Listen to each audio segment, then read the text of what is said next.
Hey everybody, Scott Wiseman from WiseManTrek. Thought I'd check in this morning. I'm headed right now to a local campground where I'm going to do hopefully 6 to 8 miles with my full pack. Just to let you know, I'm filming while driving, but I've got my camera set up, so I'm not distracted by trying to hold the camera or hold the phone and drive at the same time. So just to let you know, a little public service announcement, safety announcement. So I am about 5 weeks from the beginning of my Pacific Crest Trail hike, and the excitement builds all the time. I'm still working. I'm working full time, and in a little bit less than 5 weeks, I'll have my last day of work. I might have mentioned before in another video, but my employer is super supportive of me taking as much time as I need. I estimated about 6 months. Hopefully I'm a little bit long, so I'll have a little bit of time to relax once I get home to sort of reacclimate myself. But yeah, hopefully things will go as planned, and I'll be able to be back in about 6 months' time. But they've been super supportive. I have my job when I get back, and I wish everybody could be so lucky or fortunate that are hiking the Pacific Crest Trail this year. I seriously count my blessings for that. So with all of that support and the support I get from my wife, I am so super excited to do this. I'm able to hike this morning. It's a Sunday morning. I live in central Illinois, as I've mentioned. Usually this time of year it's really cold out, but today it's supposed to be a high in the mid-50s, perfectly sunny. It's a little bit of it's a little windy, but winds are out of the south, so it's kind of a warmer kind of wind. It's not too bad, but it's a really warm day. And otherwise, February 2nd today, so it's a really good day. My wife is off on a training run with some girlfriends of hers. So I thought, since she was out doing her thing, I was gonna grab my pack and go to the park and put in some miles. So I'll check back in with you in just a little bit.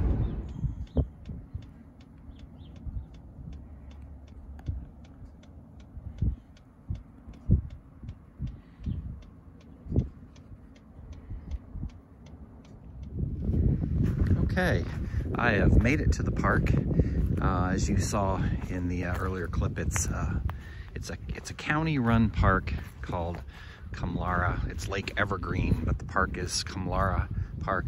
It's a great little county-run park that has a bunch of mountain biking trails, this beautiful big lake.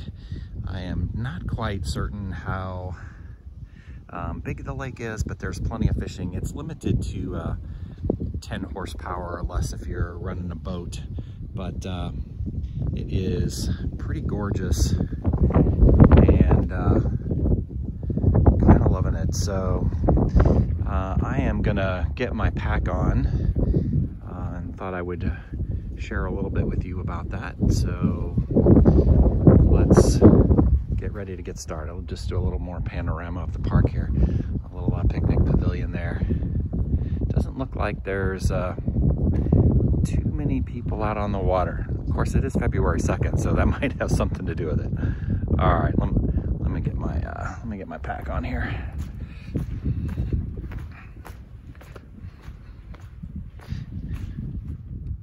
Okay, so I did a gear video not too long ago and posted. Boy, I need to fix my little camera angle here. Sorry about that. I did a gear video and not too long ago, and told you about everything I have in my pack. As you might remember, for those of you who saw it, this is a Osprey 8th year 70-liter pack. It is a pretty good sized pack, larger than most people carry on the PCT, heavier than most people carry on the PCT. I'm a little bit worried about its weight. it is almost a 5-pound pack all by itself. I have an option at home of a much lighter pack. I have a Granite Gear, oh, what is it? A Granite Gear something, I can't remember, but it is just a hair over 2 pounds. So I could really save about 3 pounds if I went with the Granite Gear. But the Granite Gear is not as comfortable. I have tested it out. It's not as comfortable. I think it would be more comfortable at the point I'm able to lose a little bit of weight. I'll just be honest. So I might swap out at some point, but my guess is I might just get used to this pack and not want to do that, but we'll see. Anyway, I am gonna strap on, I'm not gonna go over the gear, just introducing the pack again.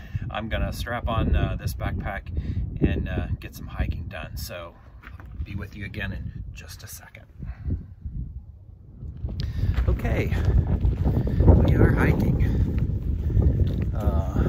Like I said earlier, I'm probably gonna do 6 to 8 miles today at this beautiful park. It's been a little bit snowy, so the ground is just a little bit wet, but that's all right. It'll be all right. Yep, ground is a little bit soggy.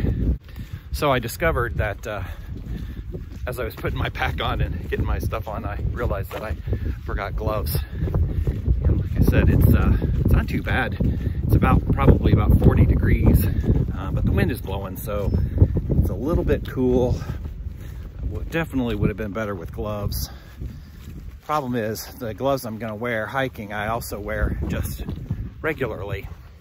And of course they're with my regular stuff, not with my camping or my hiking stuff. So I don't know, what are you gonna do?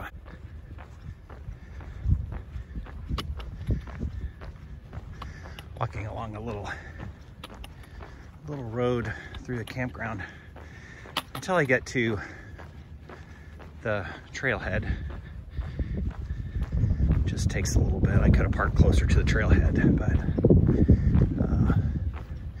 there were some other people there. I didn't want to disturb them, so I parked a little bit further back in the park. It's all about walking miles anyway, so it didn't matter.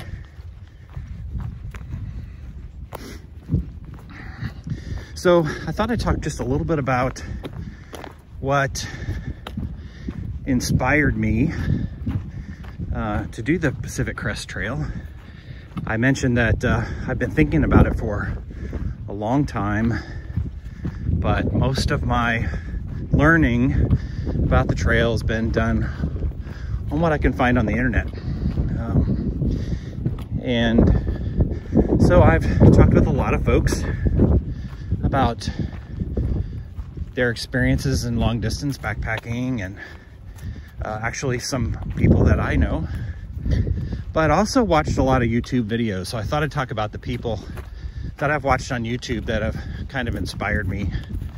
Some of them are the biggies that everybody will recognize, but the first person I started watching on YouTube was Dixie. She inspired me throughout her quest for the Triple Crown, and I have probably watched every single one of her preparation videos, her hike videos, and all the stuff she's done post-trail. For all of her stuff, she is a wealth of information. She's fun to watch, and I've just really enjoyed her sense of humor, her sense of adventure, and I think she's inspired lots of people, not just me. It's one of the reasons why she's become so incredibly popular.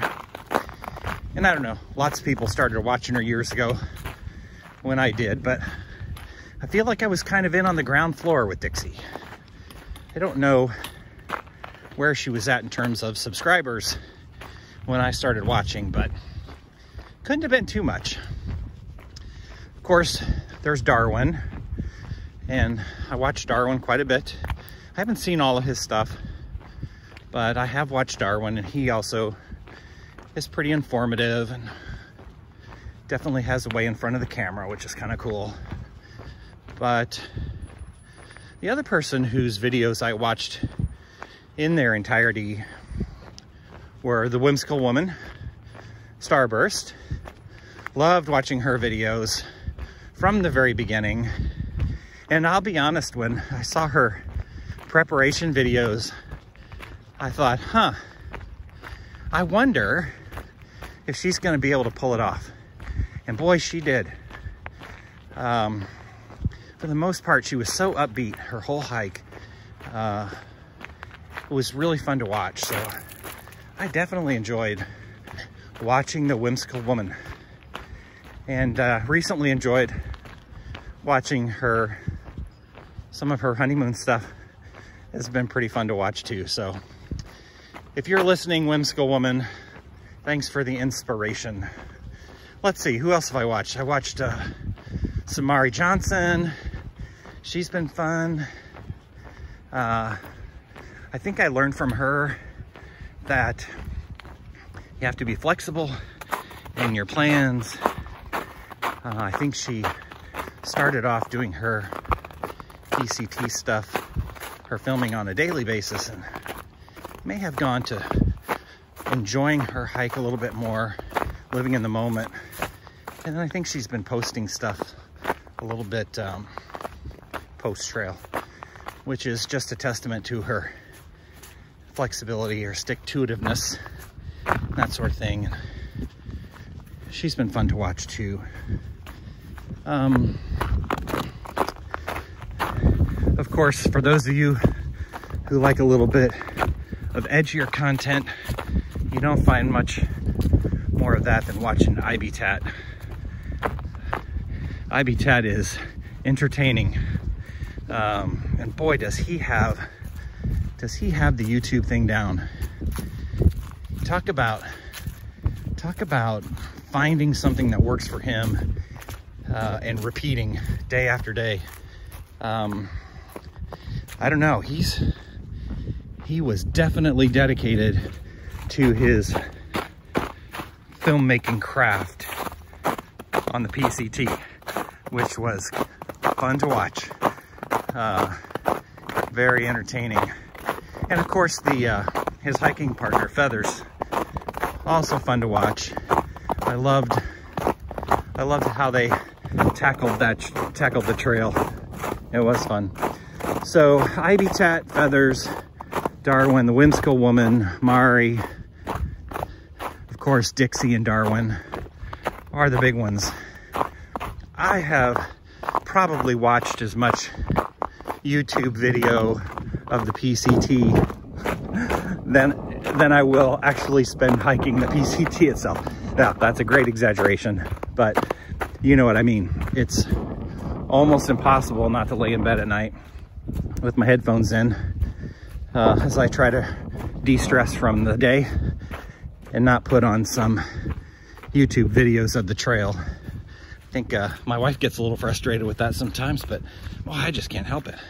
Oh, look, my first water crossing right out of this. I don't know that I'd filter this water if I had to, but I don't have to.